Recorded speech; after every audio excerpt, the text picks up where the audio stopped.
Welcome to our channel. Today we how to verify your Amazon seller account, full guide step by step clearly. To verify your Amazon seller account, start by logging into your Amazon Seller Central account.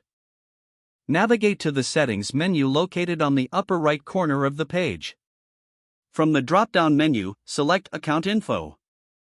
In the Account Info section, look for Business Information. Click on Business Information to review the details provided. Ensure that your legal business name and address are accurate. If there are any discrepancies, update the details accordingly. Next, find the section labeled Tax Information. Click on Tax Information to start the tax verification process. You may be prompted to complete a tax interview. Follow the on-screen instructions to fill out the necessary tax forms. Once completed, submit the tax information for review. Now, turn your attention to the verification section. You will be asked to upload documents for identity confirmation. Prepare the required documents, such as your government-issued ID and address proof. Upload the documents directly through the platform. Ensure that the documents are clear and legible. After submission, wait for Amazon to review your documents. The verification process can take anywhere from a few hours to several days. You will receive an email notification upon completion.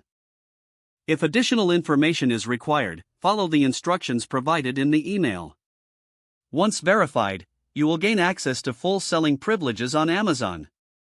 Regularly check your account for updates during the verification process.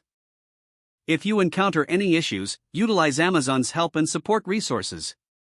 This concludes the process for verifying your Amazon seller account. If the page does not load, refresh the browser or try again in a private or incognito window. Make sure you are using the correct email address, then retype it carefully to avoid small typos. If your password is not accepted, use the reset option and create a new strong password you can remember. Check your spam folder for verification or security emails, then complete any requested confirmation steps. Don't forget to like this video and subscribe to our channel for more step-by-step tech guides.